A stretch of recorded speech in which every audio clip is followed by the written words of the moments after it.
Hello, BookTube. All right, we are doing our 16K Q&A. When we were doing 6K Q&A, remember that? The huge brouhaha over 6K Q&A? I never thought this would happen. But we're doing 16K Q&A, and we are doing these in batches of 30 minutes each. So we are up to...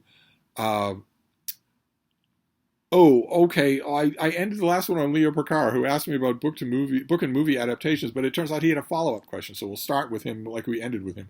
And do you like the adaptation of Streets of Laredo with Sissy Spacek and any other adaptations of Lonesome Dove beside the one with Robert Duvall? No, I don't like any of the other adaptations. Nassar says, hello, Steve. Congratulations. You introduced me very recently to the writings of Louis Cronenberger, and I've been reading him delightfully ever since. The Republic of Letters was amazing. You found a copy of The Republic of Letters? Good Lord.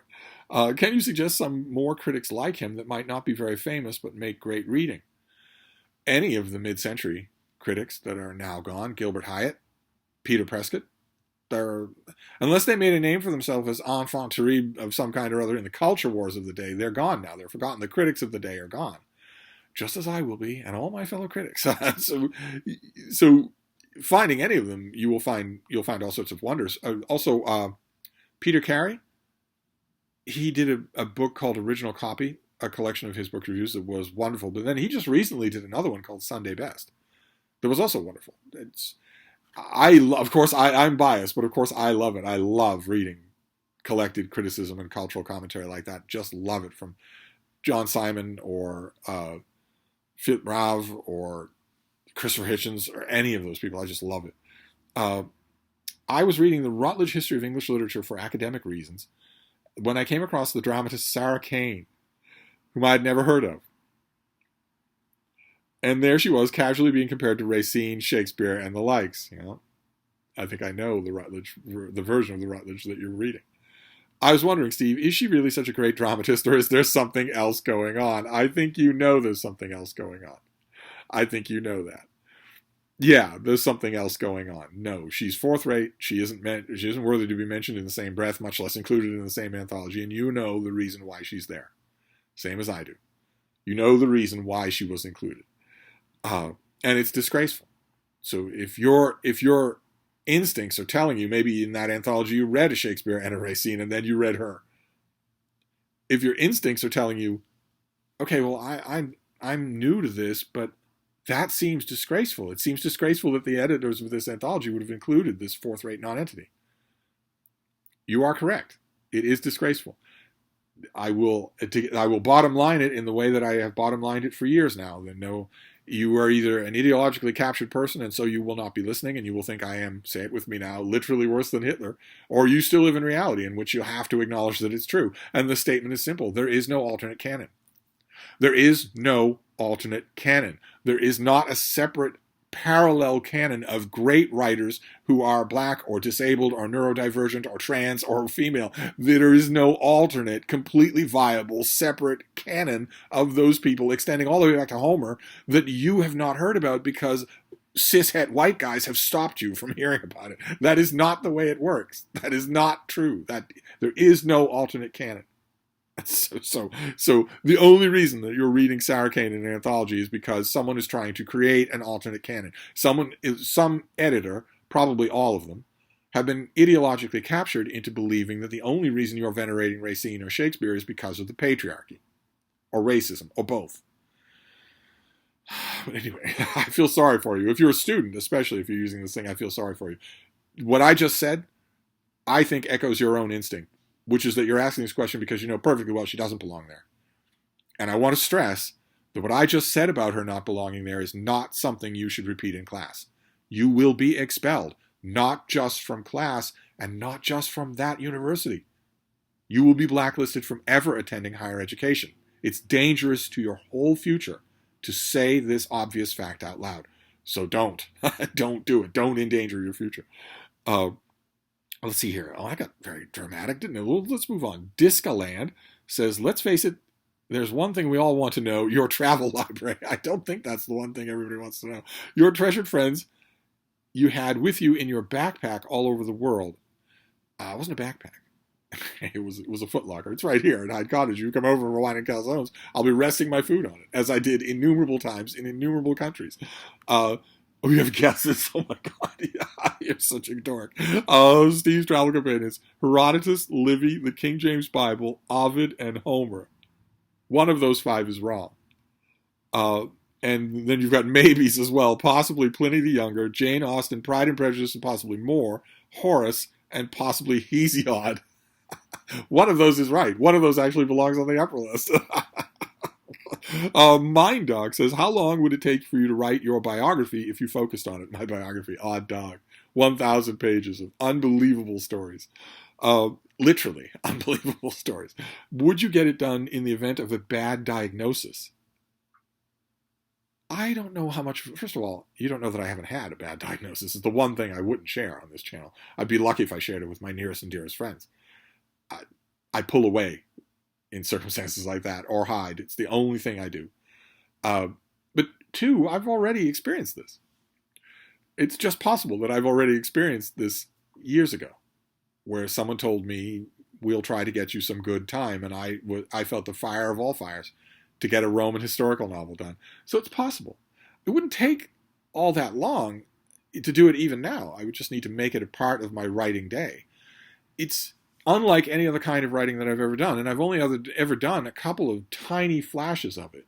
It's extremely dense prose. The model here is not, I, Rigoberto Menchú, or some dumb make-weight thing like that. Instead, the model here would be Little Wilson, Big God by Anthony Burgess. Or You've Had Your Time. It'd be his 2 volumes of memoir. That would be the model, not so much just a straightforward, and then I did this, and then I did that. And so it's a little more time-consuming. Upper Norwood says, hi, Steve. Can you recommend an accessible book on the history of Japan? I'm reading Shogun and enjoying it immensely, and I'd love to read more about this period and Japanese history more generally. Well, 1-volume histories of Japan, not so much. Donald Keene, I strongly recommend anything by Donald Keene. He wrote, for instance, a book called Emperor of Japan that is incredibly good, just incredibly good. But any of his books on Japan, I strongly recommend him. I don't think he's ever done a soup to nuts history, but I don't know. Maybe that's not what you're asking for. Definitely find him as an author and spread out from there. HUH8514, thoughts on the work of Charlie Kaufman? I don't like it. Sure, that doesn't surprise you. FFRIDEJR, my condolences on 16K. Yes, I know, we hit 16K. For how many years in a row have you read at least one book per day? 1 book per day? Am I being punished? Is that what's going on? Could you imagine life without books and reading? Well, I could imagine life without books and reading. Sure, I have lots of friends who have lives without books and readings. It's not hard to imagine it. I wouldn't want to live that way myself. But as to your first question, except when I have been very sick, I have never slowed down to 1 book a day. I've never done that. When I'm like this, when I'm feeling all sorts of peppy, it's 3 books a day at the very least. 3 books a day. So, but it's been a long time. Unless I'm just feeling crappy. If you're feeling really crappy, usually for medical reasons, let's say, for instance, chemo, you're just not going to want to. Let's see here. That Reading Guy. Hello, Stephen Bean. What is the best place to start or not to start for these 4 authors? P.G. Wodehouse, James Ellroy, John le Carré, and George Eliot. I have not read any of these authors, and I fear choosing a bad book of theirs as my introduction to their work, but I also want to avoid reading their best works first, since I'm not sure if I could appreciate it, having never encountered their writing before. If you needed to encounter their writing before in order to appreciate their best work, they're bad writers. So you don't need to worry about that. If you're talking about small and accessible, I guess if you're talking about small and accessible, you could read, for instance, The Spy Who Came In From the Cold by John le Carré instead of something longer. But Call for the Dead, The Spy Who Came In From the Cold, The Spy Who Came In From the Cold for John le Carré is a perfect place to start. But I would argue that there's a perfect place to start. You could start with these authors' best works. Definitely true in the case of George Eliot. don't even worry that there are parts to Middlemarch that you're not going to get the first time around, because you're going to be rereading Middlemarch your whole life. Believe you me, you are. You're going to be rereading it and loving rereading it your whole life anyway. So might as well start with Middlemarch and fall head over heels in love. Might as well do that. Same thing with P.G. Wodehouse. I mean, I say that The Code of the Woosters is his best book, but they're all very much of a muchness. Some of the later ones are a little bit thin. But there's no reason you couldn't start with The Code of the Woosters, Joy in the Morning, Jeeves and the Feudal Spirit. You can start with any of those and be just fine. Who was the other writer? James Ellroy. Start with L.A. Confidential. Why not? Maybe in the case of someone like Ellroy, who does literary experimentation, he does stylistic experimentation, and he sometimes experiments more than others. Some of his books do more than others. My own favorite of him is The Cold 6000, but that might be a little bit too much of Ellroy being Ellroy. So you might want to start with something like The Black Dahlia or L.A. Confidential. Andrew MacDonald says, but Middlemarch, definitely start there, and start with Classics and Company, a booktube channel called Classics and Company. Micah Cummins and Novella, they're having a special guest, Kim, in the middle of the book march. They're doing Middlemarch. Go over to their channel, find their Discord. You'll have a whole bunch of great people to read the book with for your first installment. Wouldn't that be incredible? How many people don't get that? But anyway, where are we here? Oh, right. Andrew MacDonald. Gary Groth said that he wanted the Comics Journal to bring to comics the same standards of criticism that the likes of Pauline Kael, Saracens, John Simon brought to film.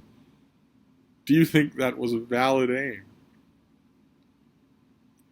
Yes, I think that was a valid aim. I think Comics Journal largely succeeded. They could have been a little bit more vigorous in policing their table of contents for caitiffs who might have been writing under pseudonyms, but I think they did a very good job, a very representative job. It is a shame to me that the editorial content of Comics Journal and Amazing Heroes is not saved, that it is not commemorated at all. There's no annotated volume of all of those oceans of writing is not commemorated, and it should be. Instead, they're just moldering old issues. You would think, in the 21st century, when we are so archive crazy, we are so regretting so many things that have not been saved, you would think the comic book industry, most of all, which has been plagued by the fact that earlier generations did not think archivally about what they were looking at, you'd think the comic book industry, most of all, would know to save those things and bring them out as books. Annotated books. But no. But I think Comics Journal really did succeed, yes. Ray Tostado. Congratulations, Steve. What are your recommendations for the biographies of our first three presidents? Well, I'd have to know what country you're talking about. Do you mean America? Is that the R? And do you recommend Liv Chervinsky's The Cabinet? I do recommend The Cabinet. I thought it was a little bit short and a little bit shallow, but I liked it. And for the first three presidents, well, you could do much worse than to read John Ferling on the first two. Ferling's one-volume biography of Washington and his one-volume biography of John Adams are both incredibly good. And, John Meacham is still alive. He's drifted towards the bloviating, but his biography of Jefferson is really good. And it'll be. I don't know about the Ferling. Ferling recently, his Adams and Washington biographies got reprinted about 15 years ago. So there are trade paperbacks, newer trade paperbacks that are out there. But Meacham is at your library. He'll be at your bookstore, for Pete's sake. So that would work.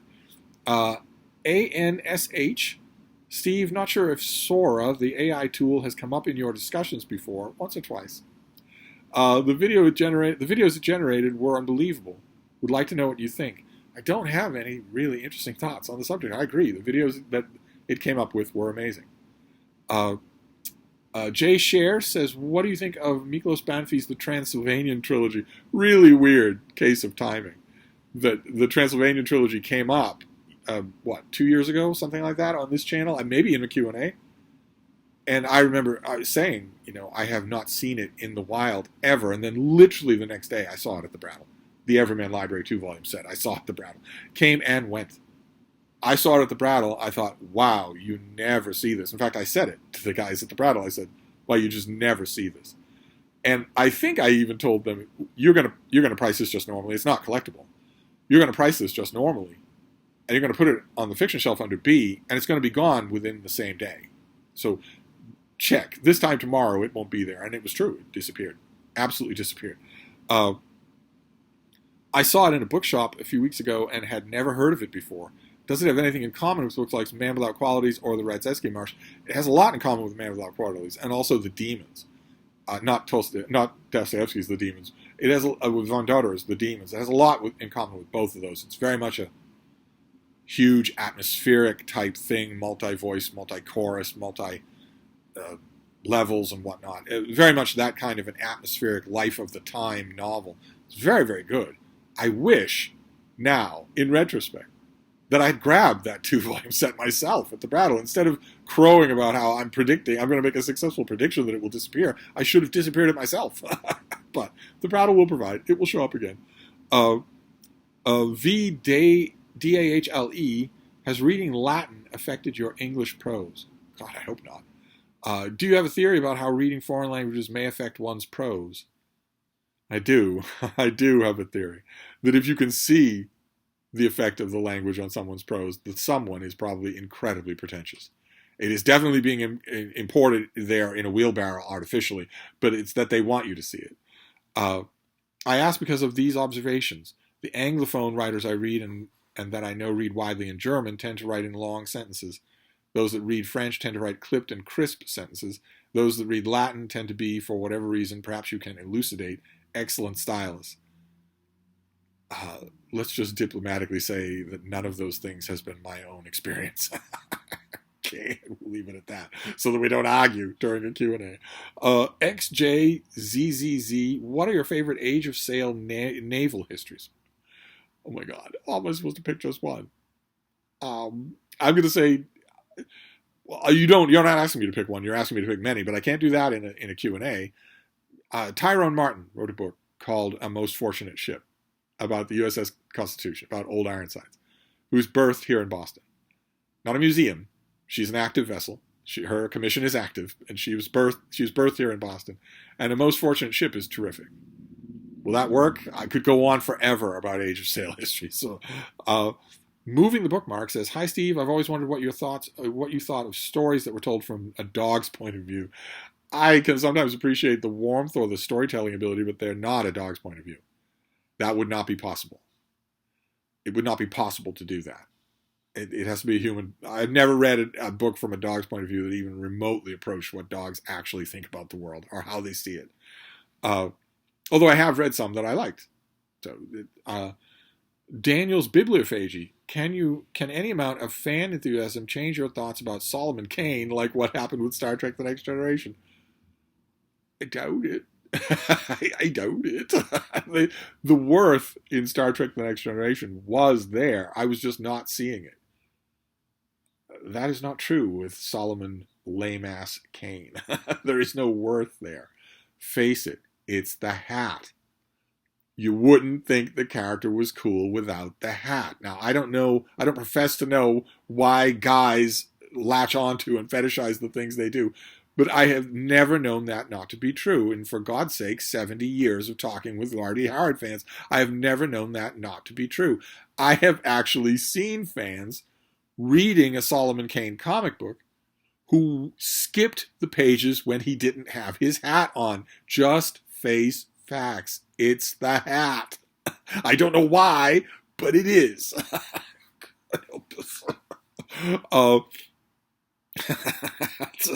Rudley says, what are your favorite Shakespeare TV or film adaptations? I like a lot of Jonathan Miller's, the whole run of Shakespeare that he did for the BBC.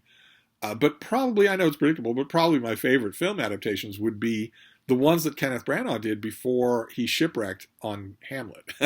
Hamlet has ruined many a bigger director than him, and it ruined him. But his Much Ado About Nothing and his Henry V are masterpieces. Just incredible. There's nothing wrong with them at all. They're perfect. Let's see here. Books for Eric. Congrats, Steve. I've enjoyed The Praise of Folly and some of the colloquies, but what else from Erasmus do you personally enjoy?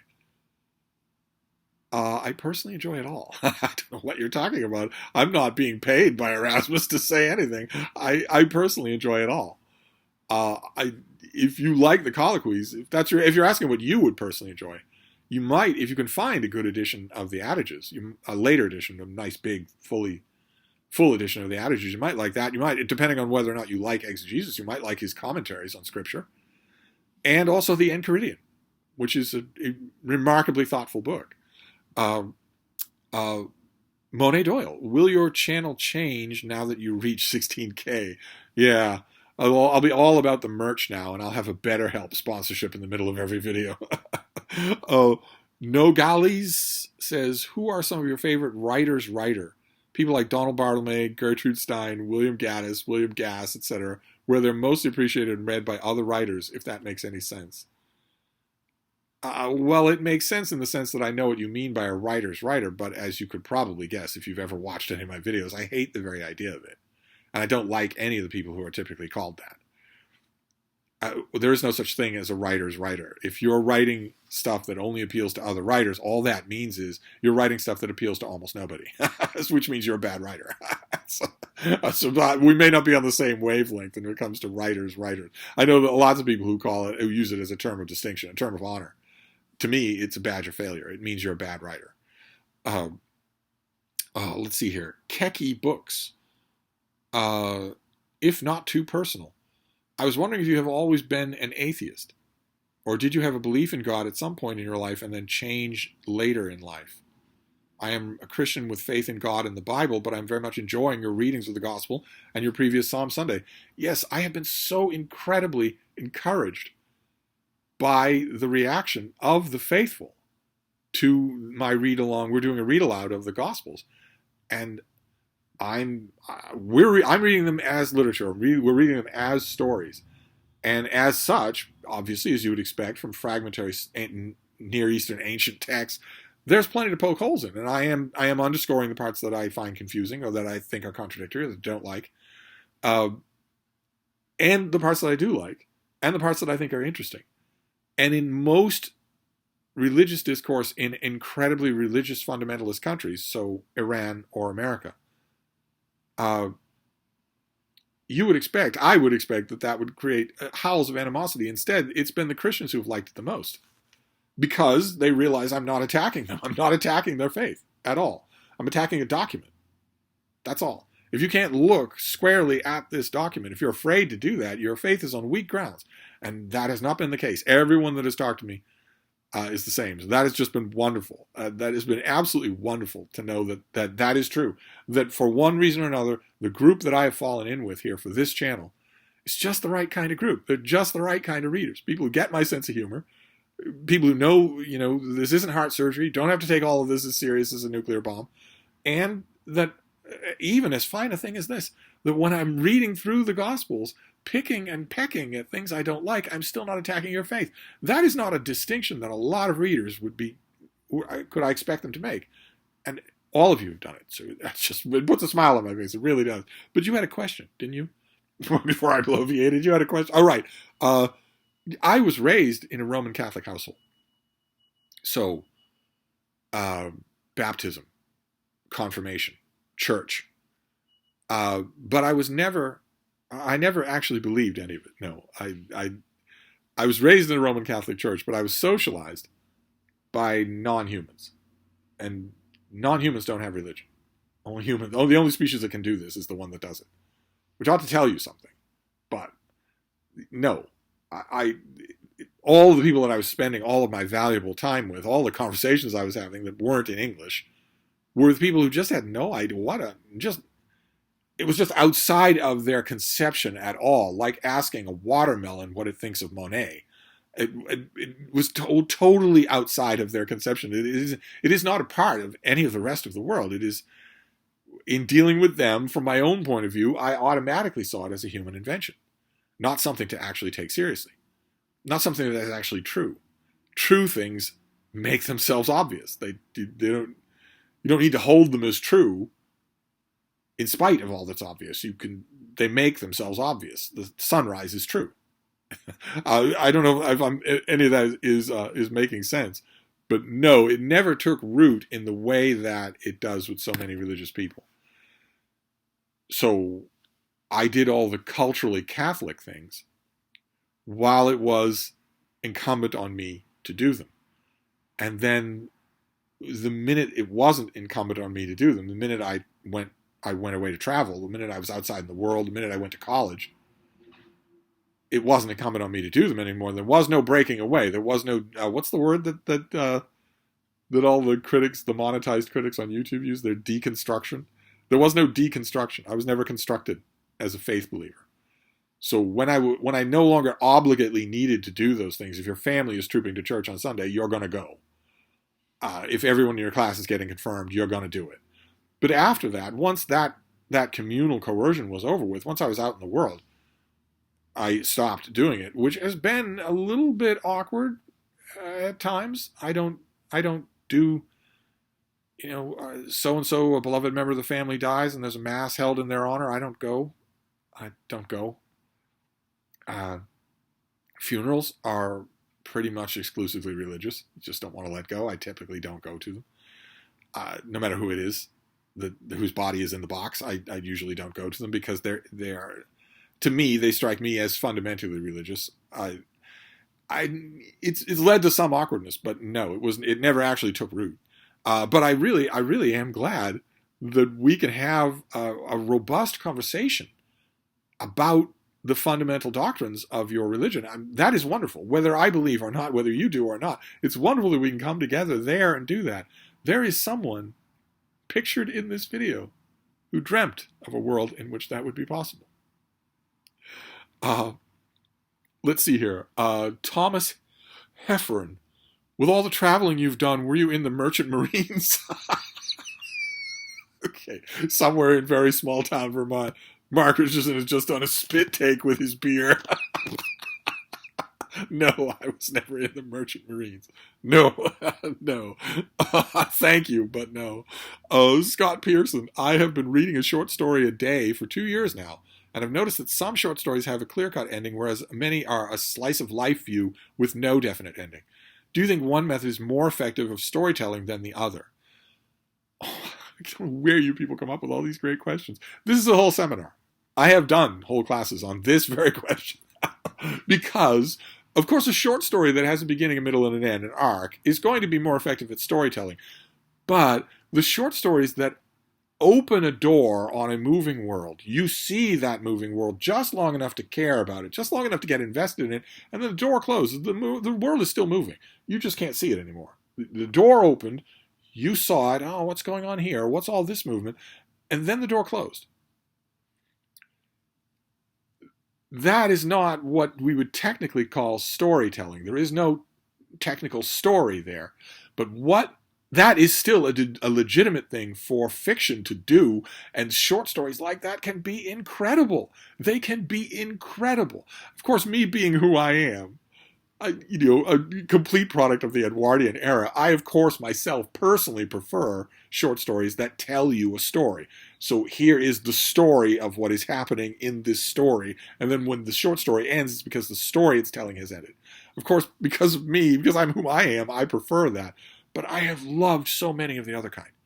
So many. Where it's just an emphatic moment. Where it's just, there's a cabinet with closed doors. The door opens on a moving life.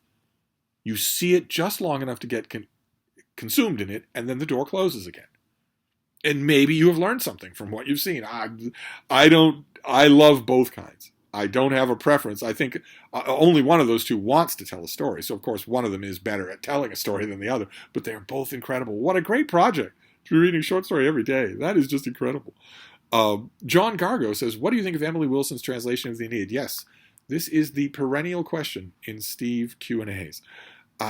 People were asking, what do you think of Emily Wilson's translation of the Iliad 10 years before Emily Wilson translated the Iliad? It's just, this is a fixed point in time from Doctor Who. It transcends all Q&As. I do not particularly like Emily Wilson's translation of the Iliad. I do not particularly like it. Large parts of it seem to me to be agenda-driven. If you like it, that's fine, though. Captain8291, hi Steve, it's Siva Bronstein. YouTube has a different handle for these, and I'm not tech savvy enough to change it. Question, if you were born without the curiosity for reading gene, what do you think you would have ended up doing all your life while the rest of us are sleeping? Well, first of all, there is no curiosity of reading gene.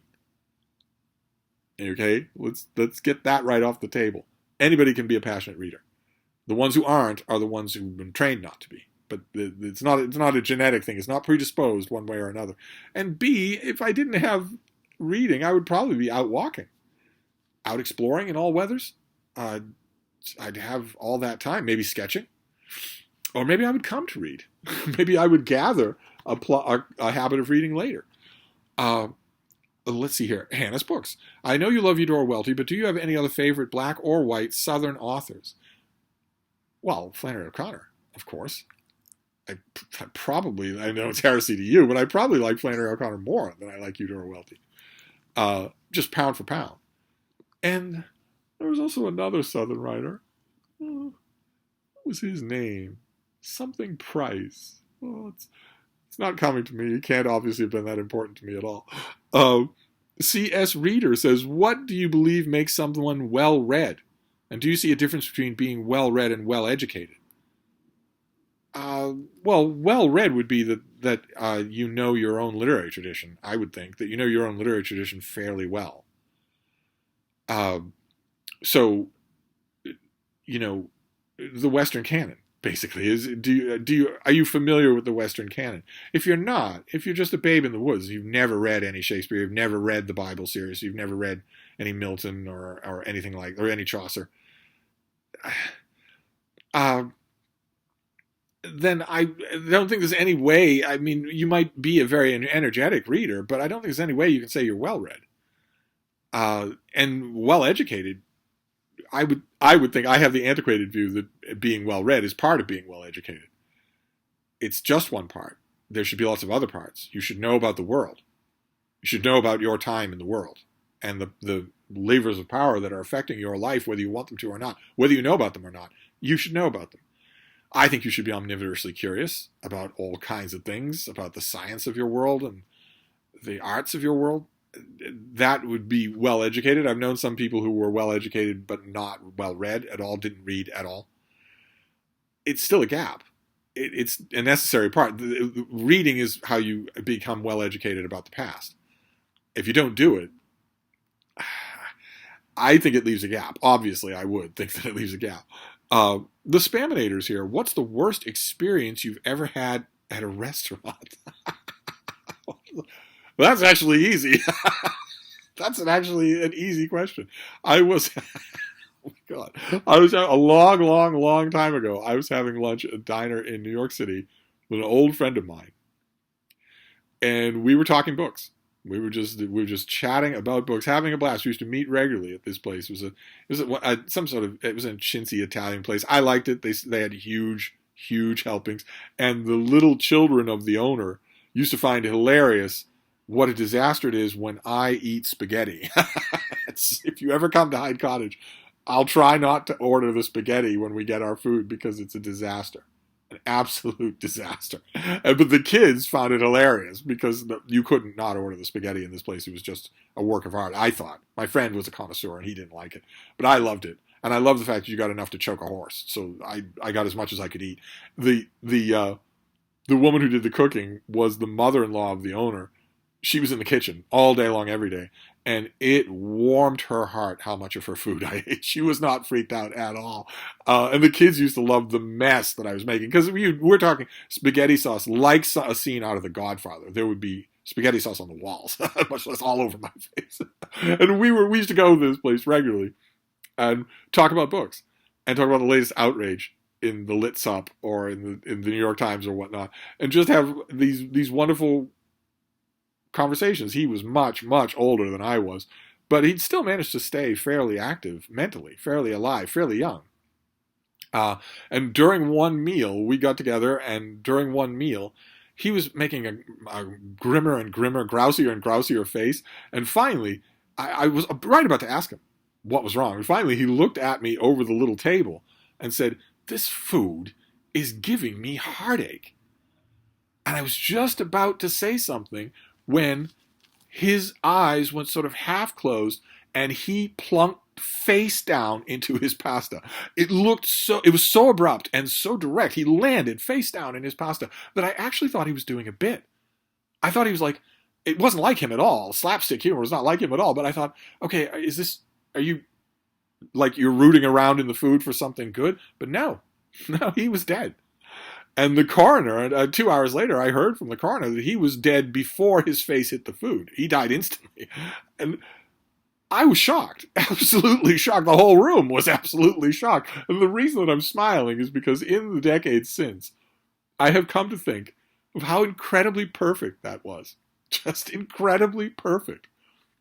He had told me many times that he was worried about the humiliations and the infirmities of old age. He's right on the doorstep of it, as I am now. He was right on the doorstep of it, and he was worried about it. I would reassure him. I would say, your daughter, and he'd say, she's across the country. I'd say, she'll move. I'd say, me? I'm not across the country, I'll do anything you need. He was still worried about it. And here he was at a wonderful gathering with a friend who he loved. We loved to get together every week. And he'd spent the last 2 hours talking about books, and he was in mid-complaint, which is a thing he loved to do, and then he was gone. Not even any suffering. The coroner made sure to say he was dead before his face hit the food. It was as instantaneous can be. Still in what I have to now call the prime of his health. Me then would have said, God shoot me if I ever get that way, but I am like that now. I'm absolutely like that now. I am exactly where he was. I am old. I am considerably older than some of you think, but I have not lost a step. Watch, and for once, I don't need to put that up to just goodwill. Watch videos. I've left a video record every day for the last 8 years. You can see I have not lost a step. It will happen. I'm not mocking people who do. Usually that's what happens. You lose a step. Then maybe you have a bad year and you lose 2 steps at once. Then you go a couple of years without losing anything else. Then you lose another one. And gradually it becomes very obvious that you have lost several steps, that you are diminished. My friend was horrified of that. I told him, you've got 5 of us around you. We all love you. We're not going to care if you diminish. He would say, I'll care. I'll care. I wanted to say, well, you won't. You won't know. but it was on his mind. So for him, he didn't have to experience that. He didn't have to be a burden to anybody. He had just spent 2 hours talking about books, stuffing his face with hot food, and he was in mid-complaint when he suddenly died instantaneously. It took me decades to realize that, oh my God, you couldn't dream of a better end. I want that so bad for myself. But I guess a death, you would have to say that was the worst thing that ever happened to me in a restaurant. I'm assuming you would have to say that. Let's see here. Monet Doyle asks, what will you do when you reach 17K? I will never reach 17K. Look at the crawl it took to get to 16K. It'll never happen. K.N. Appello, is there a possibility your Jesuit exposure was in a minor or major seminary?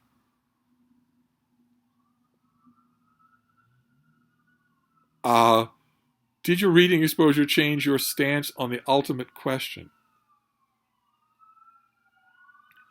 I hear sirens, and this time I feel them too. Let's wait for them to pass.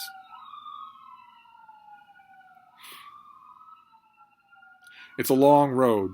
It's a long, straight road. It's an evacuation route out of Boston. It's a long, straight road. So if you're 2 miles up the road, you can see if you're going to hit a bank of red lights. And if you've got the ability to flick a switch on your dashboard and fly right through those red lights, you'll do it, rather than hit all of them, because you can see them coming. But anyway, let's concentrate on your second question, shall we? Because did your reading exposure change your stance on the ultimate question? Well, it depends on what you mean by the ultimate question. I'm assuming it's the same ultimate question that everyone wonders about. What do women want? And no amount of reading has ever cleared that up for me. No. Crix is here. Congrats, Steve. And then he has a barrage of questions. Could you talk about the trial of Chicago 7? I just saw the movie and loved it. Any good book you could recommend? I recommend John Wiener's book. Conspiracy in the Street, I think was the name of it. I've read 4 or 5 books on the Chicago 7, but I really like that one. If you can find Conspiracy in the Street, it was really good. Is there any queer theory book / author you can agree with or at least don't dislike? Paul Preciado. No. No. Queer theory is fundamentally dishonest. There is no way to save something that is fundamentally dishonest. Queer theory is an organized agreement to lie about the text you're talking about. There's no way to save that. There's no way to say, well, okay, but are there maybe some examples of intentionally lying about the text you're talking about that might be good? No. There's no good way to lie about the text you're talking about. It's just bullying. That's all. It is based on lying. So there's no part of it that's good or valid. It is not defensible, even though it's required. It's mandatory now in college. You can't study anything in college in the U.S., certainly anywhere in the U.S. except in the Bible Belt, but probably all over the U.K. too. It is not permissible to study anything other than through the lens of queer theory. So it's not avoidable, but it's still completely false. Do you think everyone should know history? Yes. What country's history do you consider most important to understand global history? The United States. I know that seems like deck stacking, but the United States, the most powerful country that has ever existed in the history of the world, the wealthiest country that has ever existed in the history of the world, and the linchpin country in the world today, the most important country in the world today. No matter where you are in the world, no matter what you are doing it at least in some way in response to what the United States is doing. And that's nothing compared to if the United States becomes fascist. If the United States succumbs to a fascist authoritarian rule, that will go up by a factor of 1,000. A point that I subtly want to make to condescending European friends, not you, Greeks, of course, but condescending European friends who will email me sort of tra-la-la and say, you really got it bad over there in America, lol. The point that I want to make to them is that if this country turns to Trumpism, you will not be safe. I don't know how you're stupid enough to think you would be. You won't be safe if that happens. This is not a question of some third world country that can barely bake bread turning fascistic. This is not that. But anyway, favorite philosopher, wink, wink, nudge, nudge. Let's say David Hume. Do you have a list of personal favorite book reviews / articles you have written in your career? Not really, no. There's sometimes where I indulge myself. Usually the reviews that I want to do are very straightforward. Sometimes I will indulge myself, and every once in a while when I indulge myself, it's great if the author reads the review and gets what I'm doing. That has happened a few times, and that is always wonderful. I'm not writing these things for authors, but it's always nice if they think I'm not just scoring cheap points at their expense. Excuse me. Like the most famous example, the example I always use here is that an author wrote, William Marvell wrote a biography of President Lincoln's Secretary of War. And I wrote a review of it that was just a send-up of what a screed the book was. And I had a blast doing it. I had a blast writing it. And in the review, I not only say that the book is not reliable, but I also say that you absolutely shouldn't read it. But I do it in such an enthusiastic way that the author loved the review. He actually left a comment on the original Open Letters Monthly. He left a comment saying, not only is this the best review of my book that I'm ever going to get, but I think it might just be the best review of anything that I've ever read. I always remember, I always try to leave a link to that down below. But it is Edmund Stanton was the name of the man, and the book was called, I think, Lincoln's War Master or something like that. That's always the example that I come up with because I had such a blast writing that review, and I was thinking of the reader. I was thinking of entertaining the reader, but it turned out I entertained the author as well, which is terrific. Let's see here. Street Medic says, okay, here's my question. Why is the sky blue? Never mind, I already know. Is it Jesus? Jim's books, reading, and stuff. Are there any books written by Australian Aboriginals you would recommend? No. Christine Baroni. Alrighty then. If you could ask one male and one female author, either dead or alive, to dinner, who would they be? And you can only ask them one question each. What would the question be? Okay. There's really no point in asking a hypothetical like this, right? I can invite anybody to dinner that I want, not just one person from each sex. And if I'm going to invite you to dinner, I'm only going to ask you one question. It's going to be a bad dinner. So I get what you're saying, but you don't have to be quite so. It would be Frank Conroy and Maeve Binchy, and my question would be, how are you doing? Does that help any? I would have a million questions for them, but Scott E. Pippin writes, could publishers use AI to finish A Song of Ice and Fire? They certainly could. The body of work of A Song of Ice and Fire and everything else by George R. R. Martin, especially the stuff that's connected with Westeros, is certainly big enough for an AI to get involved. You'd probably need a human to ride herd on it. But they couldn't do it legally. I'm almost certain of that. I know that George R. R. Martin wrote his contracts for Song of Ice and Fire before AI existed, but I'm sure that it's not legal. It would not be legal for someone to have AI do that. It would be an infringement of his copyright. But I'm pretty sure that AI could. It would be a bit of a mess, I think, for a work that long. It would be a bit of a mess. I think you would need a human to ride herd on the end result, but you could do it. Aaron Anderson says, if you wrote a 500 review of Justin Cronin's The Passage, what would it say? It would say crap, as many times as I could fit into 500 words. Constantino6668, congrats, Steve. Were you a hippie in the 70s?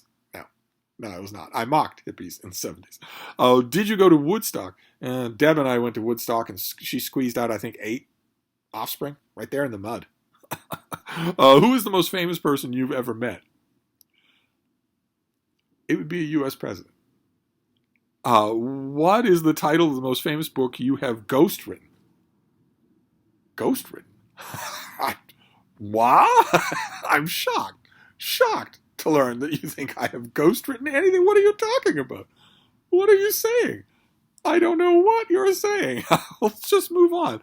What is the secret to a long and happy life? Well, I know you're asking these questions facetiously, but nevertheless, I have an answer, and that is don't get old. And I don't mean don't age. Of course, you're going to get older. But don't get old. Personally, mentally, don't get old. If you do that, not only will that cause your body to fall apart, if it hasn't fallen apart already, but it will remove the joy from your life. The joys after that will become very small, very localized, very necrotic in ways that no one's going to like. They're not going to like you for enjoying them. You're not going to really enjoy them anymore. It's going to be spite. It's going to be mostly spite. Don't get old. That's my one sentence advice for how to live a long and happy life. Please answer the following question, and then the question is appended in what my expert eye tells me is French. I already said no foreign languages on this Q&A. Oh wait, that brings us to the end. Oh wow, okay, so great, we did this in 3. Okay, well, we went long on this last one. But okay, that is it. That is our 16K Q&A. So that wraps things up, and I had a blast. As usual, I had a blast. These questions are fantastic. I don't know where you people get them from. But we will do a Q&A again. Let's say, I don't know, I think it might be overdoing things to do one of these every 100 mark.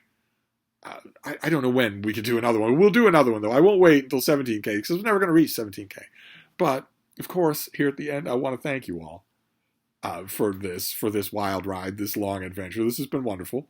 So thank you all, and I will wrap this series up for now. I don't know how many other videos I'll do today, but I'll be back. Thank you, BookTube.